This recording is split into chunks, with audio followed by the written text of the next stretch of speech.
One fucked up podcast. And we're back. It's John. And it's Eric. That's What If Geeks. And again, we got no Paul.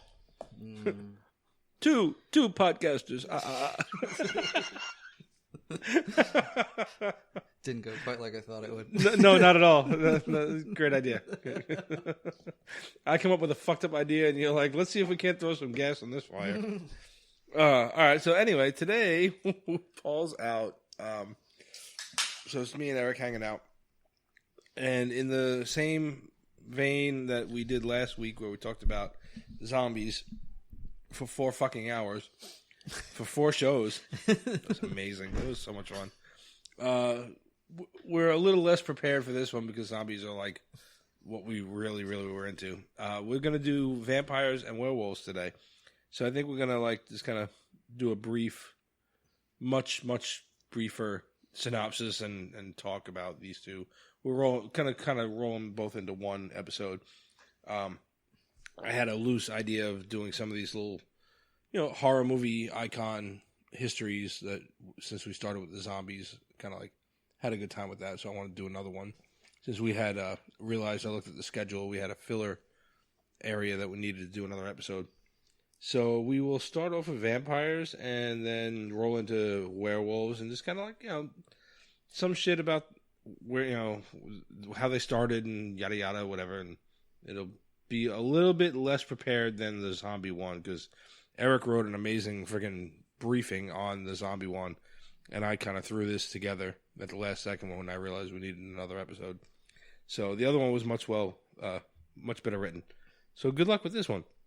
So for the vampires, basic history is, they're in folklore, they're these creatures that subsist by feeding on vital source of humans or the living, which is typically blood. But you see some of them are like on just type of like some energy or whatever. You'll see like energy vampires. Yeah, I can't think of any off the top of my head, but you see those supernatural themed ones. Yeah, but typically it's blood.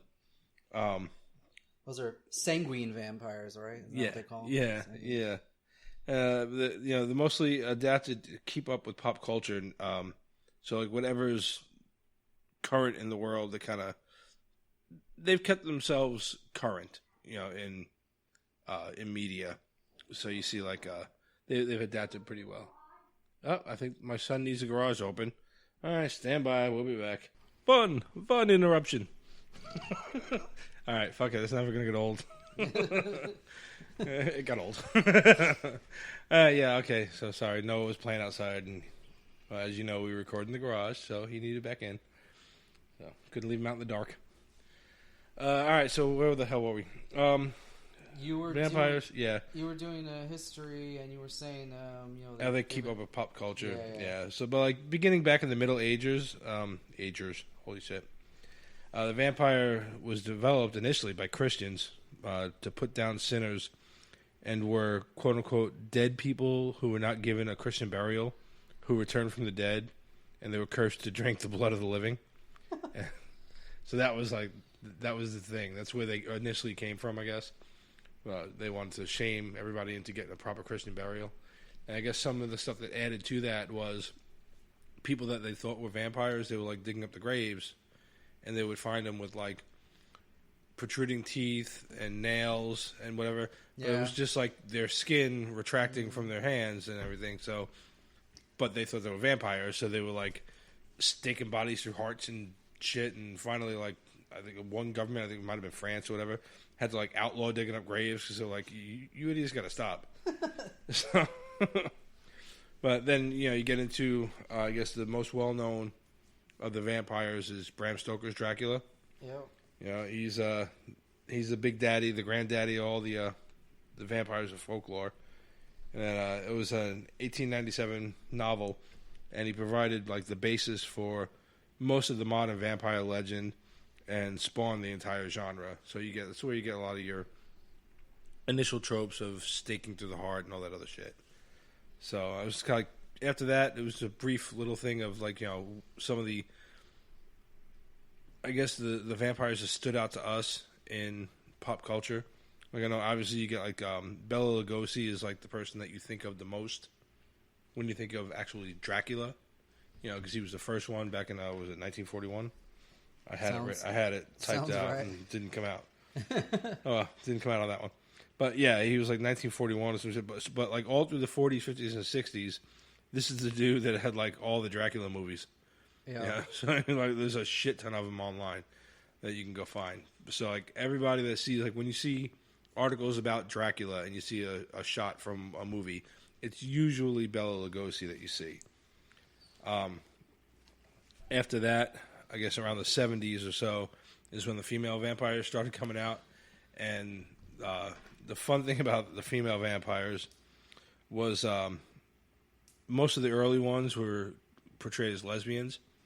And it was because men had a whole, like, there was lesbians and they were spreading lesbianism from town to town as they were going around biting women or whatever, right? And they were the only way they were defeated was like always by like a strong male character, right? And usually it was like a religious Christian male character would defeat them. So it was like a big suggestion that like the men were in fear of women and their own sexuality kind of thing. Interesting. So, yeah, so there was a big thing about the sin of homosexuality that was really strongly linked to vampirism, and most of the female vampires are either homosexual or bisexual. So it's kind of interesting. I mean, me personally, I'm just like, yeah, you look back at that shit, and I'm like, no, they're just hot female vampires. So, you know, I'll watch that. Yeah. You know, but yeah, back in the day, it was like, oh my God, you know, these female vampires, they had to be, because it was back, you know, way back in the 70s when they couldn't have like your strong female characters of today that you have now. So, of course, it had to be, they played on the fears that some people had in society, which would be mostly the Christians. They'd be like messing with them. So it's kind of cool. And after that, you get like all the different multiple roles in films now. So you get like vampires that actually have a moral compass, like Interview with the Vampire, right? So you got what's his face, Brad Pitt, Yep. right? And he's turned by Tom Cruise's Lestat. Yep. But he doesn't want to kill anybody, so there's a whole thing there, which is a really, really good movie. It is. I like that one a lot. I do too. You got anything to add on that one? Well, just I think in general, just like with the zombie thing, these things like eventually sort of took a turn, and there's like you had your classic Count Dracula kind of thing in the beginning, right? And then it went to more of a there was multiple vampires, and there's like spread of vampirism, sort of like a disease or something, right? And then you started getting like vampire romances, like Let the Right One In or Let Me In, whatever the hell that one was called. Yeah. And then Twilight, of course, the disappointment of them all. Well, not to everybody, but no. And even Bram Stoker's Dracula, that remake that was in, what was that, 2000? 2000, I think it was. Something like that. Even that one had like romance elements to it, even though it was not quite. Yeah, there's a scene of him turning into a werewolf and taking some woman on a stone thing. Mm-hmm.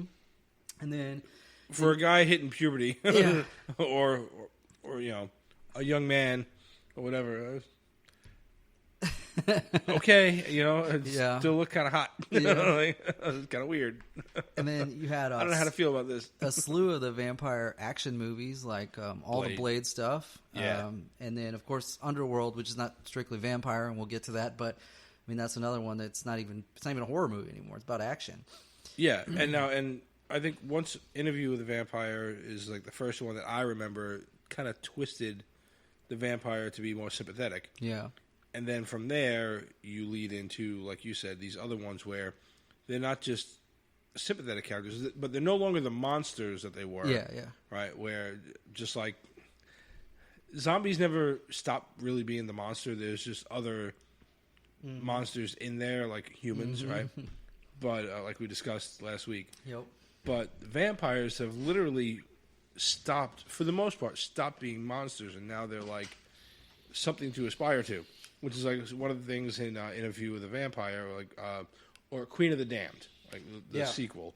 When Lestat turns this one woman, he's not turning her because he's a monster. It's played off like he's freeing her and allowing her to become something new, and she wants to live this life with him, whatever, So it's this whole play on the old monster where they're not there anymore, and then like you said, you get Blade, where he's straight up a fucking hero, and then again in the Underworld you get Selene and all that, and we'll talk about that. We'll save Underworld for the end because we're doing a werewolf and vampire thing, so I figured that'd be fun. And then we got several, like, do we get to call them Vamcoms or something? We have Zomcoms, Vamcoms. Like Buffy the Vampire Slayer was probably one of the most prominent ones, but before that you had Lost Boys, which was a horror movie, but it was also a comedy in there. Which is from God, what are those two guys' names? Corey Haim, Corey Feldman. That's the Frog Brothers.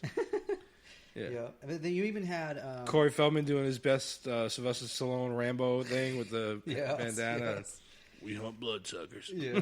You had Fright Night too, and Dusk Till Dawn was a mix between horror, action, and comedy. Really, From Dusk Till Dawn threw me off too because I kind of knew what it was because someone I forget when I watched it. Like when it first came out, whoever I was with brought it home on a DVD. And was like, this is a vampire movie. You like horror movies. That's okay. And I watched the first 20 minutes of the fucking movie, and I'm like, what the hell are you talking about? It's a bank robbery movie, which is cool. I mean, I like the whole thing. And then they get down to the bar, and you got Cheech Marin standing out there going like, we got old pussy and pussy and this pussy and that. And I was rolling. I'm like, what the fuck do you have me watching? And then Salma Hayek comes walking out. And again, I'm like, all right, you got my attention. And then it all just goes to shit. Yeah. And I was like, holy shit, this is one of the best fucking vampire movies I've ever seen. And it doesn't happen until, the last half an hour, Act 3 of the movie. Really. I mean, mostly. Maybe the second half. Yeah, the second half, I'd say, is probably more fair. I don't know. I haven't watched it in a while. It's been a while. But it seemed like it was like, boom, she turns, they all turn, and whatever. Spoiler alert for a movie that's 20 years old. But, it was great. Yeah. Quentin Tarantino did a really good fucking job with that movie. Well, he usually does, but yeah. I haven't watched anything of his that I don't like. Yep. Asshole says he's gonna only make 10 movies. How are you gonna rob me of that shit? Oh, whatever. They already robbed me. Yeah, I'm on 9. He's gonna be like a 5-year-old with 1, 2, 2.5, 2 3/4. He's gonna be on 9 3/4. Yeah, sequels don't count. Reboots don't count. We said that before. Remember? No, this is a prequel. It does not count. I'm gonna do a prequel to Pulp Fiction, the Vega Brothers. He was gonna do that. Remember? Yeah. And he never did it. And so, going back to your tangent. Going back to your earlier point, though, about humanizing the vampires, that went to the extreme with. A little bit with men, but mostly with women, and they're sexualized. Women are in love with vampires. I think that probably started to a large degree with Cruise and Pitt. But I mean that's continued on. And of course, that's all Twilight is about. I mean, it's like a sultry, novel that your wife would read on a plane or something. Yeah, try to put. Yeah, but it was built for teenagers. It's the weirdest part about it, right? Isn't that? Mm-hmm. It's really it's really designed for teens. It is, and I'll admit something just because I like. I wound up reading all the Harry Potter shit because of my kids.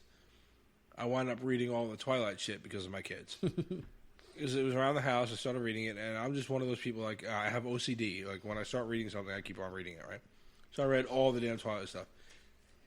Yeah, it was outside of the fact that it's teeny angst bullshit, they're not horrible stories. They did a pretty good job with them. Who the fuck did? Stephanie Meyer? No. Yeah, I don't know. I don't know who did Twilight, but whoever the fuck wrote Twilight. They did a good job with it. The movies themselves, I didn't actually hate them. I had to watch them because of my family. It wasn't the first thing I was going to go watch, but I will say, on one hand, when I do my list of best and worst or whatever, they'd always pop in on the worst, but at the same time, they'd be middle of the road worst. They'd only lean toward the worst movies. Yeah. Because they do what they set out to do. So, and again, it's not for me. I'm not the target audience. Yeah. But they're not horrible either. You know what I mean? They tell a story. They tell a compelling story. It's just some shit that is in the movies. I'm just like again, like I keep saying, I got a problem with Kristen Stewart. On the one hand, I'm like, there's something about her that I'm just like, you know, I don't know what it is about her acting that sometimes gets to me. But at the same time, there's times where I'm like, she's kind of hot. So it's kind of weird. There's something about her that's like weird. I probably asked you this before. It's another tangent, but have you seen the movie she did called Personal Shopper? No, you did tell me, and you told me to watch it, so I have to watch it. If you think she's hot, you should watch it. Okay. Because it's going to... You're going to be like, okay, now I really think she's hot. All right, fair enough. I know what I'm doing this weekend. Outside of everything else. Yeah, so, like, the Twilights aren't that bad, but, like, they're not on either of my lists, really, for any of these movies. But they do, like, we can kind of go into them when we talk about maybe Underworld, when we do, like, the whole, like...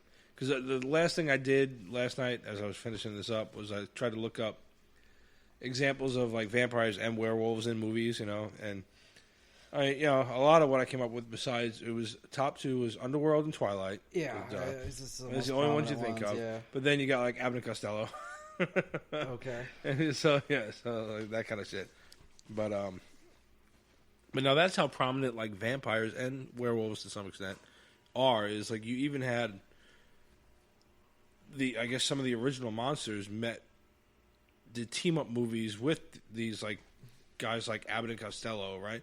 Yeah, so where they were still classic monsters in those movies, they were part of a comedy, and it showed you how they adapted to staying relevant in people's eyes. You know, where we want to tell a funny story about these two idiots are gonna run around, whatever, and you get fucking Dracula. I mean, it was just stupid as shit, you know. But I love those movies; they're great. Yeah. All right, so and that's where we kind of like come to quickly, I guess. So that wasn't bad at all. It was only half an hour. So all right. Yeah, and half of it was us bullshitting anyway. So in the beginning, like a good 5 minutes of it. So we jump right into best and worst vampire movies, unless you got something else. No, I don't. All right, cool. So for me, I think we'll just knock out. I guess we're gonna knock out the worst because we can kind of make fun of these a little bit. I didn't put them in any particular order, but starting at the top of my list from 1995, I got Vampire in Brooklyn. That was Eddie Murphy. Mm-hmm. I remember.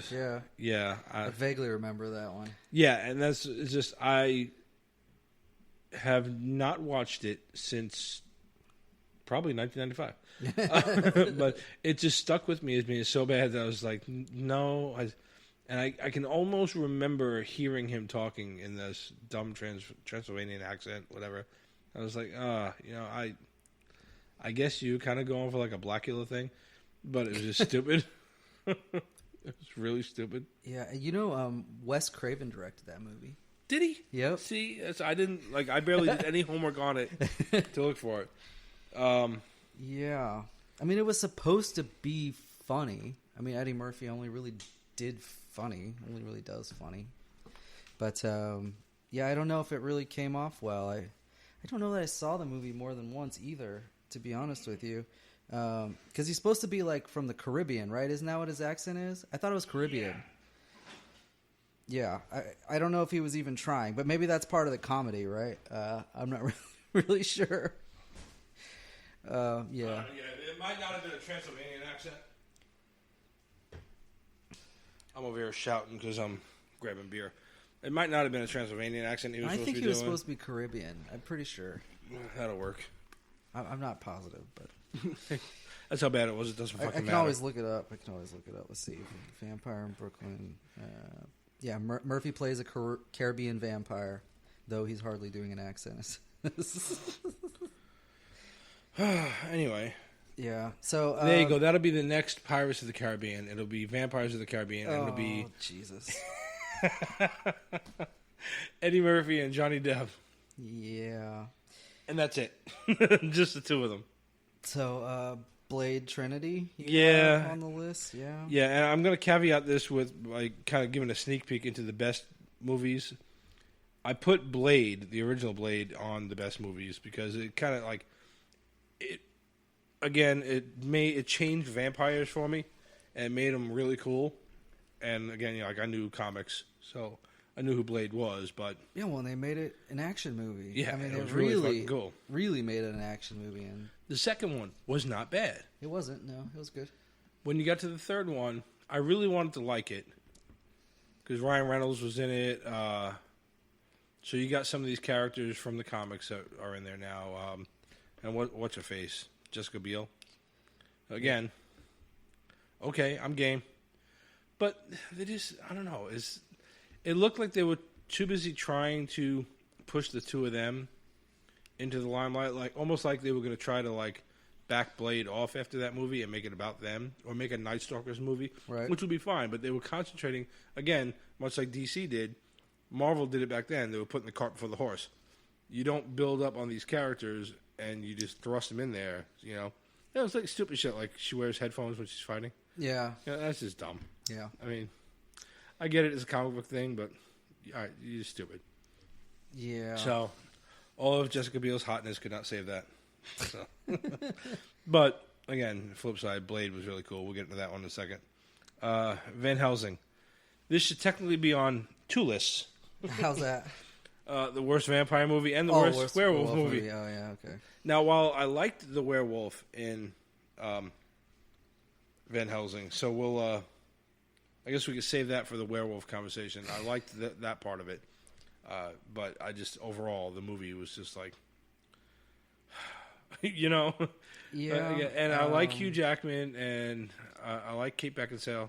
Well, they tried to really like Kate Beckinsale. But they tried to completely redo Van Helsing though and make like the story different. So he was like I don't know, like a big hero, like an infamous monster hunter that everybody loved like something. I don't know. But also, like they were trying to like put like a modern spin on it, but still keep it in that era. Mm. You know what I mean? Like you could have just maybe done half the movie back then and had some type of time travel thing where he was stuck in our. Okay. You know what I mean? Like if you wanted to do like, because like you know he had not necessarily guns or whatever, but he had like not technology but upgraded stuff that you wouldn't have seen. No, he had like like fancy gadgets, like all kinds of I don't know weapons and things. Right. Yeah. He had weird gadgets that you wouldn't have seen back then. If you wanted to do that, you could have done that because he was almost Batman. Yeah, that's actually a good way to say it. He was Bat Helsing, right? Yeah, Bat Helsing. He was Bat Helsing. There you go. Copyright. For two copyrighted characters. Never mind. But yeah, so it's just, again, and that was another one that I really wanted to like because it looked cool. And it just fell flat. Then you get Dark Shadows. That was the Johnny Depp one. I didn't see that one. Dark Shadows. You didn't miss anything at all. It's Depp. It's Johnny Depp. He plays his vampire, and I know it's based on I think a British TV show. I want to say. Somebody correct me or tell me I'm right or expound on what I barely know. It's something like Dark Shadows, is like a British TV show or some shit like that. And there's this vampire who goes to sleep for whatever, and he wakes up in today's day. His family owns a business or whatever, but like so he wakes up and he sees what his family has done with this business that he built, and he's like, "The hell are you people doing?" You know, like we're supposed to be these powerful people, and you're just like regular people. And he's like, so it's him dealing with his current generation of family, and then there's like this witch, played by Ava Green, who's like trying to gain control of whatever the hell they control, you know. But again, where. Anytime I see her, I'm like, game on. But the movie just falls flat. It's like, it's decent-ish, but it could have been a lot better. It's just, again, like it's one of those where, you know, Johnny Depp trying to put on an accent and trying to, you know, be Johnny Depp in a role. Yeah, he's another one that, the characters play him. Yeah, mostly. Yeah, exactly. And that's exactly it. It's him. The character's playing him and it just doesn't really go anywhere. So it could have been better, and I think maybe a different cast, maybe a different director would have been better. And then the last one, Blood Rain. Well, the last one has a whole bunch going against it because number one, it's a video game remake, or video game to movie conversion, which we've already established is really hard to do good. Yeah, Detective Pikachu is the best one out there so far, and that's saying something. And then, as you like to say, "U-Bowl, I rest my case." That's it. The dude cannot fucking do movies. I'm sorry. Fight me, dude. I don't know what to say. And again, it's got the what's her name? Kristana Loken. I'm gonna butcher that name, but it's she's the female Terminator from Terminator 3. Yeah, the one that everybody was awkwardly attracted to because she's a robot. She's in this. She plays Blood Rain. Yeah. It also has Billy Zane in it. Zane, yeah. And the Phantom. Meatloaf was in there. He's like that. Yeah. So there you go. He was in another horror movie. What the hell was it? Rocky Horror Picture Show. Oh. He came rolling out on a motorcycle with his head cut open. I don't even think that was it. I think there was another one. Yeah, too. he was in something else. I don't know. We'll have to IMDb him later. Yeah. Find out what the fuck Meatloaf was in. It might have been a zombie movie. Could have been. Look. I'll look it up while we're talking. But yeah, I mean, it's another train wreck of a video game conversion. But it's horrendous. And like watching just the little shots of it. And there were 2 sequels. There were 2 sequels made to that movie. Yes, there were. Yeah. Why? I don't know. Again, I guess if you've got a bonfire going, barnfire going. Yeah. You just see what else you want to get rid of and try to burn it. I don't know. It's kind of weird. I don't know. I got no excuses for them. Neither do I.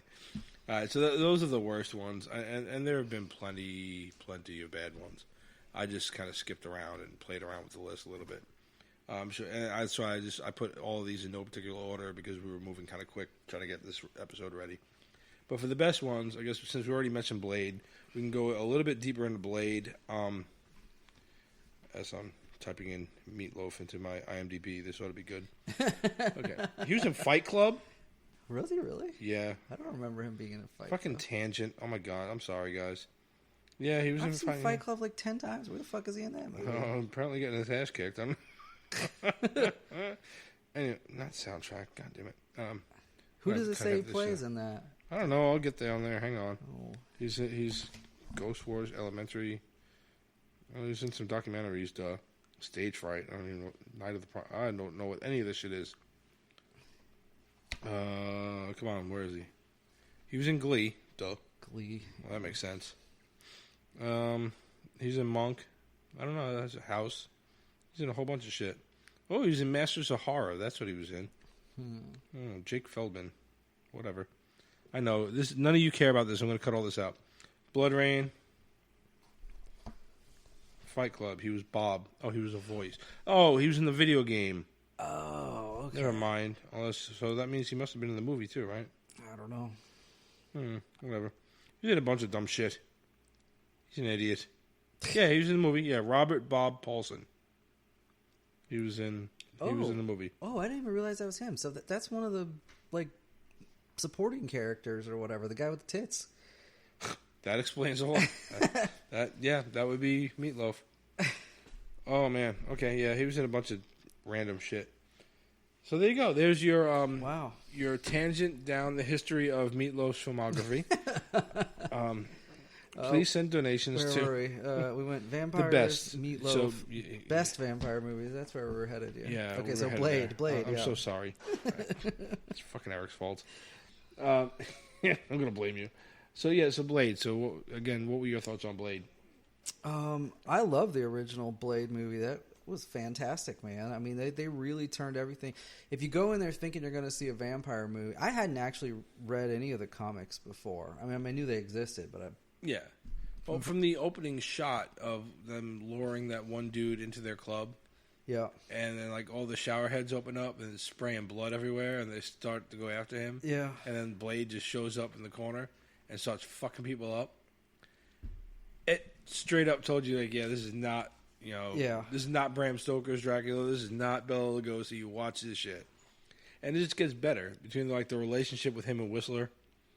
You know? And so, and Blade was probably was a different sort of vampire, too, because he wasn't, like fully turned, right? He's like No, half. he's the Daywalker. He's a hybrid kind of. He is a vampire. He's got the thirst, but that's the only part of them that he's got that's bad.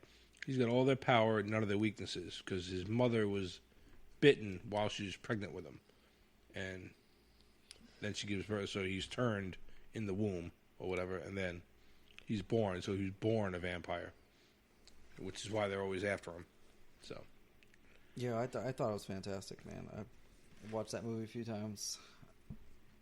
yeah, And I mean, and the action is actually good. I mean, for the time frame. yeah, it's really good. One of the other problems I had with number 3, since we're going back there with Trinity, was I think at that point, even though CGI is huge in these movies, we always say, like, you gotta pay for the right CGI, or at least, you know, if you're gonna rely on it, make it look feasible, you know. There's a few spots in there where, like, he's fighting some guys or some people in front of, like, a huge bank of lights. Yeah, Kind of really bright, and it looks very, very video game-ish, very, you know, very computer animated, because he can't be doing these flips or whatever. And the flips are, the body movements aren't quite natural because it's CGI, but that was the whole reason they did it in front of those lights, so that you couldn't quite tell it was CGI, even though you still could. To be fair, though, that was over 20 years ago. Well, yeah. I mean, I get it. I feel like at the time it wasn't that. Well, no, I'm talking Blade Trinity. Oh, you're talking about Trinity? Yeah, Oh, yeah, the light scene. Oh, yeah, that's right, because he got the bright lights behind him. Yeah. Oh, yeah, sorry. Yeah, no, that actually, the CGI in that movie is from 20 years ago. That's part of the problem. Right. Yeah, yes, exactly. It should have been upgraded a little bit. But going on to the better Blade, because then you go into the sequel too. That's up there. I just don't have that on my list. But you get there's not a cameo, but there's a decent role in there from what's his face, Norman Reedus from Walking Dead. He's in there, right? He plays the kid that helps him out after Whistler's gone. Mm-hmm. So that was kind of cool. It's just, you know, the first 2 are really, really good. I think maybe Wesley Snipes kind of, you know, believed his own hype for a little bit too much going into the third one, and they were too busy trying to push the Night Stalkers, so it was kind of a clusterfuck. But I really enjoyed the first one, and I think it really changed what vampires were in pop culture. Another one that was really cool, and I'll try to keep these in somewhat of an order of how I like them, but 30 Days a Night. Have you seen that one? I haven't seen that one. Okay. So Josh Hartnett, and that's the only one I know. I recognize the other actors, but he's the only one that I know off the top of my head. He plays like a small town sheriff in Alaska. And oh, wait! I have seen this. Like, the vampires decide they're going to descend on this when they've got like a whole month or whatever of darkness, right? Yeah. They all come to the town. All these vampires come to the town, and they think they're going to like wreak havoc. Yeah, the name of the movie is literally on the nose. It's 30 Days a Night. I do vaguely remember this.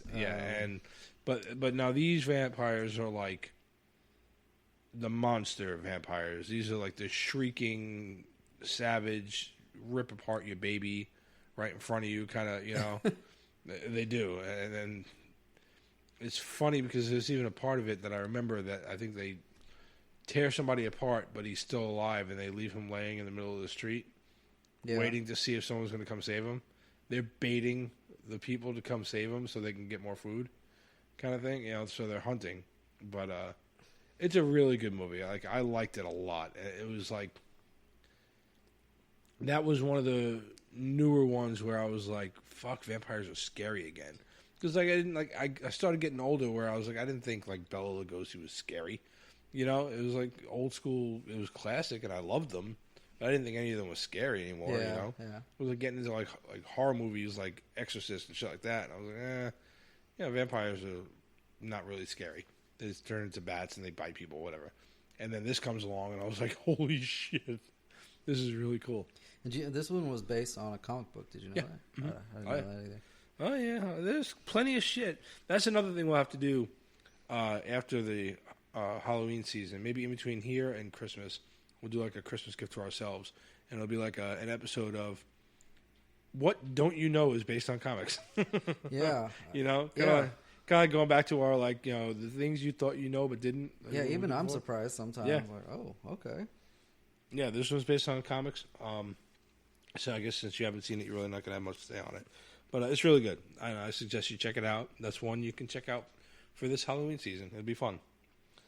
I'd say the third one on my list, and third one literally on my list, you mentioned already, is from '87. It's The Lost Boys. Yeah, so this was probably the first vampire movie I ever saw. I think it was the first vampire movie I ever saw. Because it came out when I was a kid, so... Yeah. Yeah, I'm pretty sure this is the first one, and it actually it scared me a little bit. Not because of the vampires, but you remember how they could make people like see shit that wasn't there? There was like sort of those fucking dream sequences and shit, where it's like rice turned into fucking maggots and shit. Yeah, well, that's when David was trying to turn Michael into a vampire, so he kept fucking with him, and then what's the name? Star was like, "It's blood, don't drink it." And he was like, "Yeah, okay, whatever." Yeah, and he gets him to drink his blood. It was a great like mashup of like a vampire and like an '80s sort of comedy flick thing that they had going. I think they did a really good job with that, and that probably like set the groundwork for me for vampire movies. I liked a lot of things that happened in that movie. I love all the unique kills. Yeah, you know, like the bathtub full of holy water. Right, that was really cool. Spoiler alert again for '87. Oh, sorry. You can't spoiler alert '80s movies. I feel like it's not. Yeah, go back and watch The Lost Boys, then come back and listen to this. 87, let's see, what was I? 12? Yeah. So yeah, that was like, I was at that age, and, you got him walking around with this chick Star, who was really mysterious. Yeah, she was really, I was like, okay, that was like one of my first movie crushes. Oh, it's great. And the Corey brothers, who had been in so many movies before that and would be in so many after, they always had like a great, chemistry on scene or whatever, and it's definitely, that movie was very 80s. I remember like so much of that.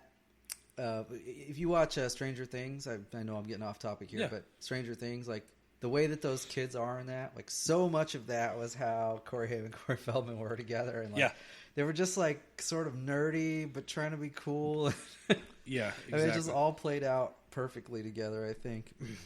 Oh yeah, no, it was really, really cool. I love this movie. Like I said, that's why it's in the best. You need to watch this one if you're into horror. If you're into horror movies and you're into vampires at all, for this Halloween, you need to watch Lost Boys. It's really good. Awesome soundtrack. Cry Little Sister. It's been like remade 3 or 4 times, and every one, I don't know, something about that song I really like. My favorite line is because what are they in, Santa Clara? Santa Clara or whatever, in California. Spoiler again for the very end of the movie, when the grandpa comes in, opens up the fridge, and grabs a beer. He's like, the only thing I can't stand about Santa Clara, all the damn vampires. So it's like he's known the whole time. Yeah. They've been trying to hide it from him. Yeah. Yep. Yeah. And of course, it has a rather young Kiefer Sutherland as the lead of the vampire gang or whatever. Yep. Which he does well too. He plays a good bad guy. Yeah. Which he doesn't do a whole lot of. No, he pops up here and there. Yeah. But that was in his like prime. He hit that one. What was it? Sleepwalkers, or what was one? What was one where they him and Julia Roberts they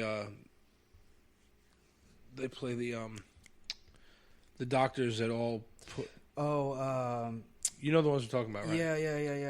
It's not Sleepwalkers. No, maybe it's not. No, it's not Sleepwalkers. They actually remade that. They did. They remade it. And it's not, Flatliners. Flatliners, yeah. Flatliners. I liked the first one. I love Flatliners. Yeah. The original one, the 90s The remake, I watched it, or I think I watched part of it, and then I never went back to it. So I'm not going to judge it. I did the exact same thing. I started to watch it and didn't complete the task. Kiefer's good. And then he became a dude in 24, and now he's the standby president, or whatever the hell, designated survivor, or whatever it is. Yeah, designated survivor. See? All right, so the next one would be Let the Right One In, which was in 2000 in Sweden, and then it was remade in 2010 by America, and it was Let Me In. I think that one, the Let Me In, was with that Chloe Moretz Grace, whatever. Yeah, Chloe. Chloe. I know it's Chloe. Moretz Post, I think, is it? Sure, I think it's Grace. Well, Moretz Grace. I have to look it up. I know it's Chloe. There you go. Yeah. Right. So she's in this. Now the first one. You're right. It's of course Chloe Moretz Grace. Chloe Grace Moretz, apparently. Oh, okay. Whoops. Sorry, Chloe. My bad. The first one, it's from Sweden, and so of course you got subtitles and whatever. And I know the newer one kind of revamps it for modern age, which was only like 10 years later. But it just kind of redoes it a little bit for American audiences. It loses a little bit of some of the stuff that's, I guess, relevant to Swedish audiences. But basically, it tells you the story of this kid who's Oscar, who's picked on all the time, and he's just lonely. And he meets this girl who lives in his apartment complex, and they have this really weird relationship with each other where they kind of like hang out and talk and whatever, but it's always at night, and you learn she's a vampire. And it's hard to describe, but it's a really, really well made. Both of them are really good. The first one, you should watch the first one, obviously, just so you can see where the original came from, and what's different in the sequel or in the remake. But they keep a lot of the really cool shit, but it shows you this developing relationship and how weird it is, And then there's a scene in there, which I guess technically is a spoiler here, but all I'm going to say is the school pool scene. If you have you seen either one of these movies? Mm-hmm. Okay, so I don't think I was really spoiling anything there, but there's a scene, and it's kind of like the climax, really. But there's a scene at the school in the pool area that is fucking amazing, and you don't really see it coming at first. You're like, oh my god, but it's really cool and pretty gruesome. But yeah, I suggest watching the first one and then going back and watching the remake. But either one, if you just don't want to read subtitles, and some people just can't do it, man. Yeah, they can't. If you can't, then Let Me In from 2010 is perfectly fine. It's a great movie. I like them both. I got really excited when they were remaking that one. I was like, okay, cool. Because I'm not always a purist as far as like you can remake it if I think you can do a decent job with it, and they did. Well, I don't mind them remaking the foreign stuff either, because I watch things with subtitles. Sometimes I'll do voiceovers, but that generally ruins the whole goddamn thing. Yeah, the voiceovers are always fucking awful. But like Dark, I've been watching Dark for a while, and there's English voiceovers, but I wouldn't listen to them. I mean, they just like destroy it. You might as well just do the subtitles. Yeah. But I'd be happy to see them remake that in English too, just so, because you still lose something. Even if you're doing subtitles, you're still losing something. You're still looking at the words when you should be looking at the screen, Yeah, exactly, yeah. So, yeah, I would definitely say watch both, but go ahead and watch Let Me In. It's very good. Chloe, I'm not going to ruin your name again, did a great job playing the little girl in that. And like the last one I got on my list here, and then we can move on to werewolves, we can jump to see if you have anything to add, and then we can... Sorry. I'm just like railroading the entire conversation this time. No, that's all right. Stakeland. This is from 2010. It was on Netflix original. I never saw that either. Almost nobody has. I think I'm like the only one of like 20 people that saw it. But it did well enough on Netflix for it to warrant the sequel too. Simply entitled Stakeland 2. They're very creative. This came out shortly after Zombieland.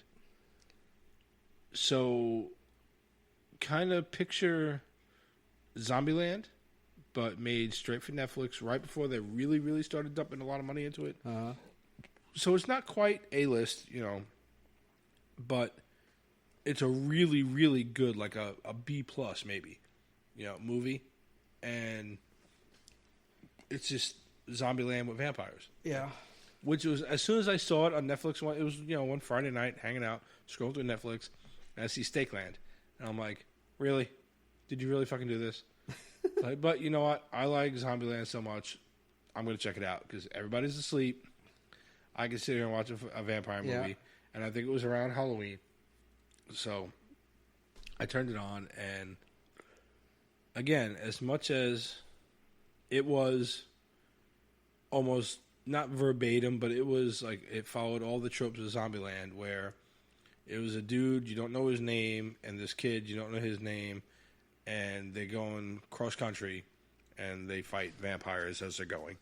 So it's the same thing, but it's got vampires. And it was good. And I watched the second one. The second one was pretty good too. But the first one was really, really good. Again, I will watch a lot of bad shit to try to find something good. This is this is a perfect example of why I watch a lot of bad shit. You find something like this, and it's like a really good movie that you wouldn't have found otherwise because you didn't see a trailer for it in a movie theater, you know? So it's really good. It's definitely worth the watch. So it looks like it has one famous person in it, maybe? I think like Jessica Lange or something is in it. Well, Kelly McGillis. Kelly McGillis, Kelly But McGillis. I was actually talking about Danielle Harris, who was in 4 of the Halloween movies, Urban Legends. Yes, she's in it too. Yeah. So there's a couple of people you do know, but the movie's so rough and gritty that you barely even recognize anybody in it. But it's good. It's definitely enjoyable for a vampire movie. The vampires are just scary enough. The humans are just scary enough, and it serves a really good purpose. It's a good one for Halloween. So, I think I saw it recently back on Netflix again. I think it was one of those that never leaves, you know, because it's a Netflix original. Yeah. But check Netflix, see if you can find it. If not, try to find it streaming somewhere, or drop a couple of bucks to rent it. But Stakeland, 2010, it was really good. So. All I would add to your list, which we've already talked about, Interview with the Vampire, I think, was an excellent one just because they totally sort of turned the genre on its head. Yeah, I was going to throw that in like an honorable mention just because of that. Yeah, I definitely think it deserves to be up in the best. I had another one on the top of my head, but Daybreakers. Did you ever see Daybreakers? Yes, with Ethan Hawke and Willem Dafoe. That was they're vampires that have pretty much taken over the world, right? Yeah, basically. Because they're out doing there's like jobs. A plague that turns everybody, and then this is happening like 10 years after the fact, and the world's population is basically mostly vampires, I guess. Right. Yeah, but then there's like a blood shortage because of it, and it causes a bunch of panic, and so that's, I guess I don't want to spoiler this thing, but... Yeah. But yeah. Yes, I did see it. I liked it a lot. That was definitely, it was up there. Like I said, I was writing this very quickly, so I didn't give it too much thought as I was going through. But yeah, that's definitely on there. Daybreakers. We could probably sometime within the next week or so throw these lists up there on the website. Yeah. And add to them. So we'll maybe blow it up to best and worst 10 again like we did before. Yeah, we can do that. Yeah. So we just kind of we'll text each other back and forth and kind of figure it out. Yeah. What are the ones and then we want. again, we talked about it, but I would put From Dusk Till Dawn up there because it is a great action comedy horror. Yeah. With several famous actors, a lot of great references, like you mentioned, Cheech. Fucking Danny Trejo. They're all everyone is in this fucking movie. I mean, it's quintessential Tarantino too. So it's just over the top gore, and it's done in a funny way too. It's amazing. When the band turns into vampires, fucking epic. And then it'll also give Paul a chance to kind of provide something if he's got any input.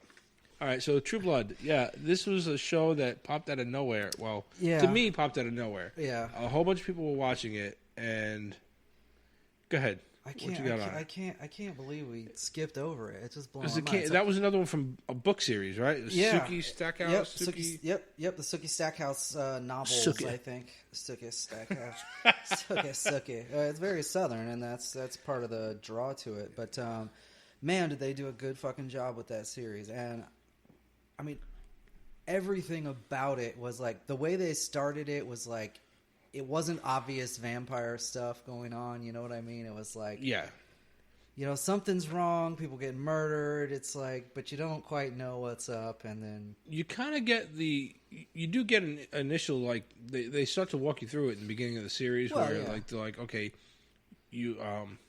vampires exist and they have this synthetic blood that they drink so they don't have to drink from humans, yada yada, whatever. And it's called True Blood. That's where they get the name. Anna Paquin, she played Rogue in X-Men. Yeah, she plays Suki, old tooth cat.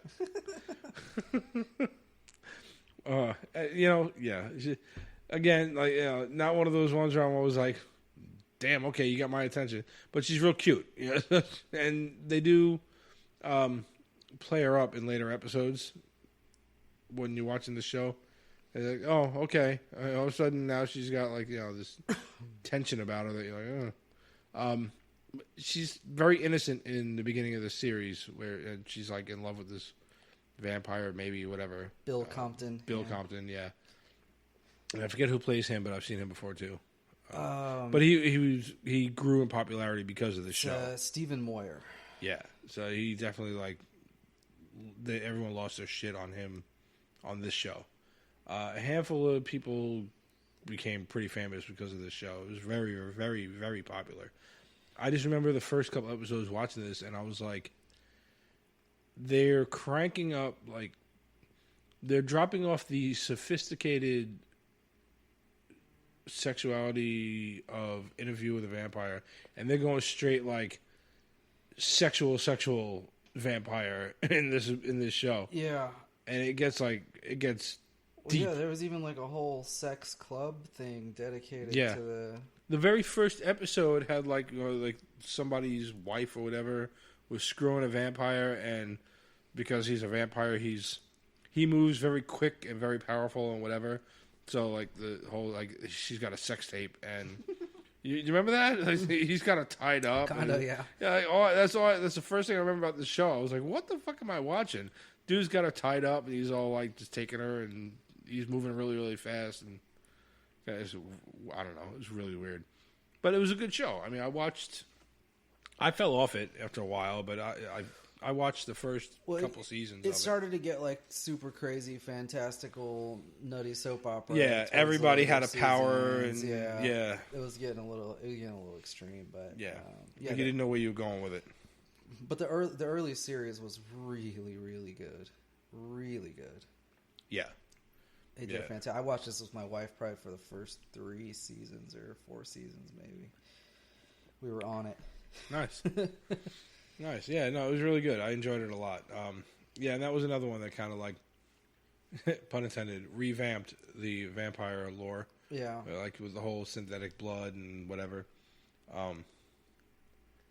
There's not much more to say about it except for, like, other than Buffy the Vampire Slayer TV show, because we didn't really talk about that either. Yeah. That's one of the ones that was, like, iconic.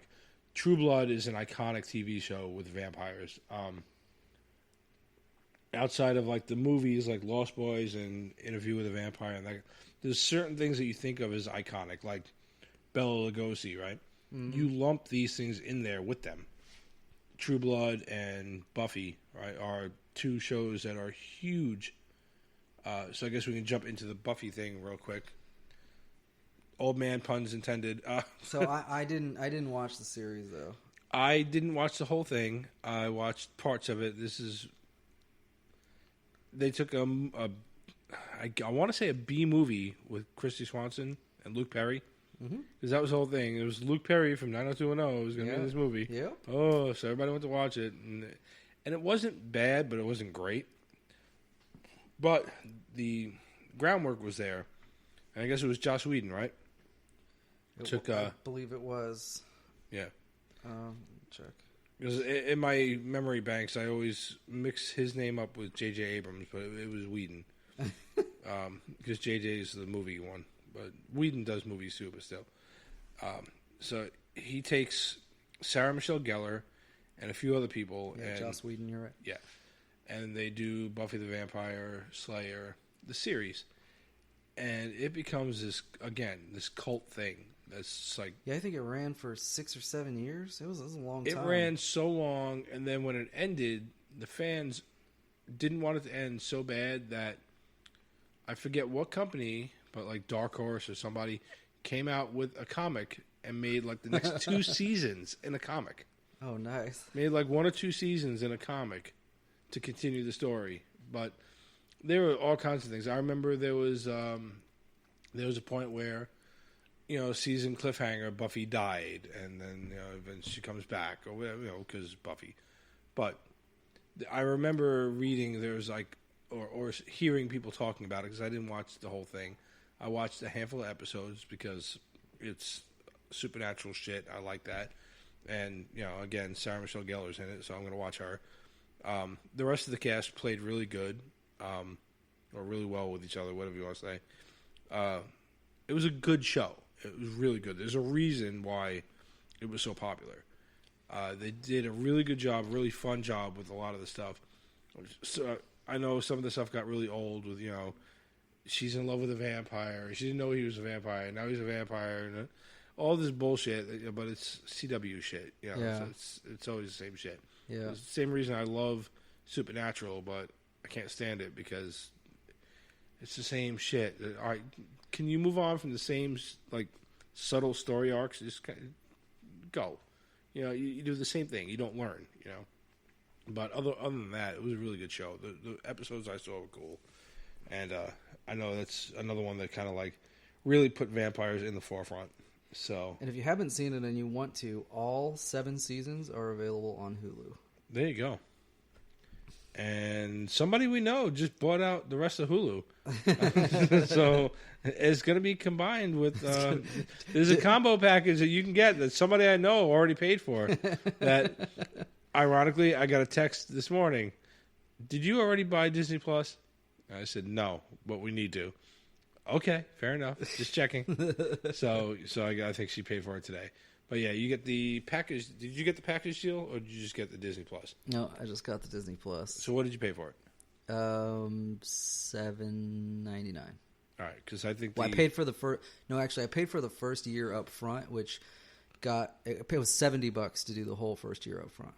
So that's actually less than. Because what they were saying was they were going to have a combo Disney Plus, ESPN, and Hulu. Yeah. It was going to be like $12 or some shit like that a month. So I do already pay for Hulu, so it probably would have been worthwhile. But honestly, I had been... And we do too, which is why I'm looking at I have the been thinking combo. about canceling Hulu because I don't watch much on it anymore.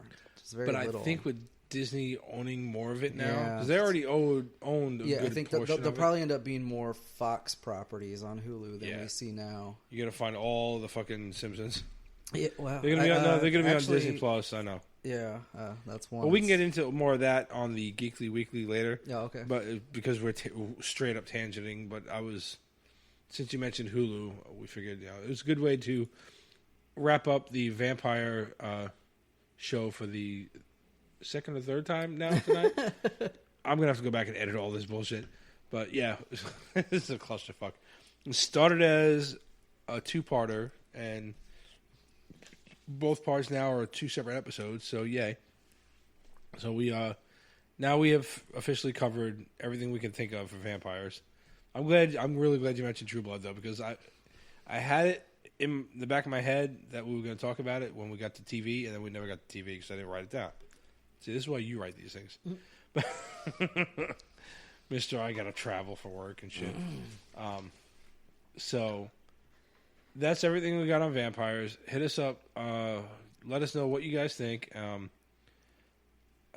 don't know. I already said it once, so I'm trying to repeat it again without sounding dumb to myself. Too late. Let us know what you guys think of the top and worst, the best and worst vampire movies and TV shows. Let us know if we missed anything. If there's anything that stands out in your memory, hit us up. www.whatifgeeks.com, whatifgeeks@gmail.com, Instagram, Twitter, Facebook, Messenger Bat, whatever you want to call it. All right, hit us up. We'll be around. Good night, Tony. Good night, Becca. We can change it up. All right, you might as well stop. Yeah, Stop that's that one. Complete clusterfuck. So you're